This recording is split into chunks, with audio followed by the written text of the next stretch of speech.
ओम नमः शिवाय। हर हर महादेव। आप सभी भक्तगणों का स्वागत है हमारे YouTube चैनल शिव पुराण पर। भक्तगणों, आज हम सुनाने जा रहे एक सच्ची कहानी, भगवान शंकर के एक मासूम भक्त के कहानी। आप सभी से निवेदन है कि इस कहानी को पूरा सुने, आना था आपको पाप भी लग सकता है। शंकर एक अनाथ लड़का था। उसको जंगल में रहने वाले शिकारियों के एक गिरोह ने पाला था। उसके पास कोई औपचारिक शिक्षा भी नहीं थी।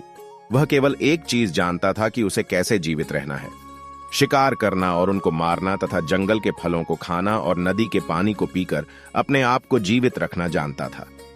एक दिन वह अपना रास्ता भटक गया और उसने देखा कि कुछ लोग नदी के किनारे पर बने एक पत्थर की आकृति के चारों ओर जोर जोर से चिल्ला रहे हैं। कुछ लोग उस पर फूल, फल और नारियल चढ़ा रहे हैं। शायद उसने सोचा यह कोई मकान होगा जिसमें लोग रहते होंगे, पर यह एक प्राचीन मंदिर था। लेकिन शंकर ने इसे पहले कभी नहीं देखा था, पर इसके बारे में जानने के लिए वह काफी उत्सुक था। उसने तब तक इंतजार किया जब तक कि लगभग सभी लोग उस मंदिर से नहीं चले गए। अंत में उसने एक युवा लड़के को पत्थर की इमारत से बाहर आते देखा और उससे बात करने का फैसला किया। और शंकर ने उससे अपने मन में आए कई सवाल पूछे। उसका पहला प्रश्न था, इस इमारत को क्या कहा जाता है? लोग अपने साथ क्या लाते हैं? फिर उन चीजों को अंदर वाली इमारत में क्यों छोड़कर वापस आ जाते हैं? चीजों को अपने साथ लाना और उन्हें अंदर छोड़कर वापस चले जाने पर वह लड़का शंकर की अज्ञानता व मासूमियत पर बहुत ही हैरान था और उसके सवालों से चकित भी था। पर यह वह नहीं जानता था कि वह पास के जंगल में रहता है और शिकार करके ही अपना जीवन यापन करता है। लेकिन फिर भी उसने उसके सवालों के जवाब देने की पूरी कोशिश की।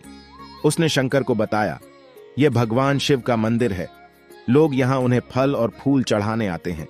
वे शिव भगवान से जो चाहते हैं वह मांगते हैं और शिव उनकी सभी की प्रार्थनाओं को सुनते हैं। यह सुनकर शंकर तुरंत मंदिर जाना चाहता था। लड़के ने उसे अंदर का रास्ता दिखाया और शिवलिंग के बारे में बताया। शंकर ने मासूमियत से लड़के से पूछा, यह शिवलिंग क्या चीज है और हमें क्या देता है? लड़के ने बताया, हम शिव से जो मांगते हैं वह हमें दे देता है। हम सब ऐसा मानते हैं। लड़के ने कहा, अब अंधेरा हो रहा है, अब मुझे घर जाना होगा। और वह शंकर को वहीं अकेला छोड़कर चला गया। शंकर ने झिझकते हुए मंदिर में फिर से प्रवेश किया। वह एक कोने में बैठ गया और सोचा, एक पत्थर किसी को वह चीज कैसे दे सकता है जो वे चाहते हैं? इसलिए उसने इसका परीक्षण करने का फैसला किया और उसने पत्थर की प्रतिमा से कहा, हे शिव, कृपया मुझे पर्याप्त शिकार करने दें ताकि मैं भूखा न रहूं। मेरे पास आपको चढ़ाने के लिए कोई फल या फूल नहीं है, लेकिन यदि आप मुझे शिकार देते हैं तो मैं उसे आपके साथ मैं वादा करता हूं कि मैं आपको धोखा नहीं दूंगा। उसने घोषणा की। अगली सुबह शंकर शिकार करने गया। उसने पूरे दिन शिकार की तलाश की, लेकिन उसे कोई शिकार नहीं मिला। वह भूख से तिलमिला रहा था। वह काफी निराश हो गया क्योंकि उसे कोई शिकार नहीं मिला था। दोपहर हो चुकी थी। अब उसे लगने लगा कि मंदिर के लड़के ने उससे झूठ बोला था। फिर भी उसने शिकार जारी रखा। जैसे ही शाम हुई, उसने 2 खरगोशों को अपने बिल में से आते देखा। शंकर ने उन खरगोशों को मार डाला, क्योंकि उसने शिव भगवान से वादा किया था कि वह अपने शिकार को साझा करेगा। वह मरे हुए खरगोशों में से एक के साथ मंदिर गया। देर हो चुकी थी और मंदिर सुनसान था। शंकर ने मंदिर में प्रवेश किया और जोर से कहा, कृपया आओ और अपना हिस्सा ले लो प्रभु, आपके लिए मैं लाया हूं। वह वहां बैठ गया और अंधेरा होने तक प्रतीक्षा करने लगा, लेकिन भगवान प्रकट नहीं हुए। शंकर को भूख और नींद आने लगी और उसने खरगोश को मंदिर में छोड़ने का फैसला किया। अगली सुबह जब लोग मंदिर पहुंचे तो उन्हें शिवलिंग के सामने मरा हुआ खरगोश मिला। भक्त बहुत परेशान थे। ये यहां कौन लाया है? उसने हमारे मंदिर को अपवित्र करने की हिम्मत कैसे की? उन्होंने खरगोश को बाहर फेंक दिया। अगले दिन शंकर अपनी भूख मिटाने के लिए जंगल में शिकार करने गया, लेकिन इस बार उसकी किस्मत अच्छी नहीं थी और उसे शिकार भी नहीं मिला। उसने सोचा, आज रात को मंदिर जाना चाहिए और शिव से पूछना चाहिए कि उनको खरगोश का भोजन कैसा लगा। शंकर यह पूछने के लिए मंदिर गया। जब वह मंदिर पहुंचा तो उसके आश्चर्य का कोई ठिकाना न रहा। उस रात मंदिर में लोगों की काफी भीड़ थी।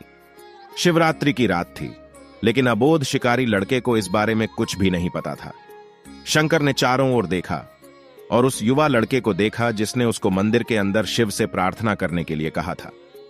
चूंकि उसे इतने सारे लोगों के आसपास रहने की आदत नहीं थी, उसने वहीं रुकने का फैसला किया और पास के एक बेल के पेड़ पर चढ़ गया।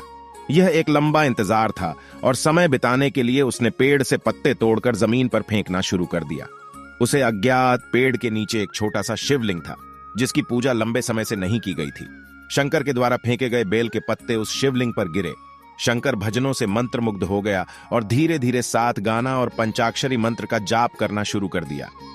रात भोर में बदल गई और सभी भक्त मंदिर से चले गए। शंकर पेड़ से उतरा और मंदिर में प्रवेश किया।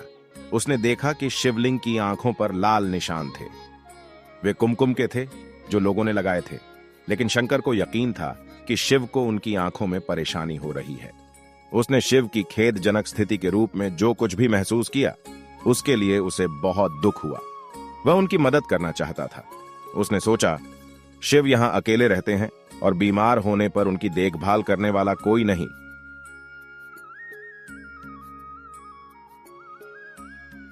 जब तक भक्त उनसे मिलने नहीं आते, उन्हें भोजन भी नहीं मिलता। शंकर ने एक रात पहले भक्तों को शिवलिंग पर जल चढ़ाते देखा था। प्रभु को ठंड लग रही होगी, शायद वे कांप रहे हैं, उसने सोचा। आखिरकार वे केवल पत्तियों से ही ढके हुए हैं। तो उसने शिव से पूछा, मेरे स्वामी, मैं आपकी क्या मदद कर सकता हूं?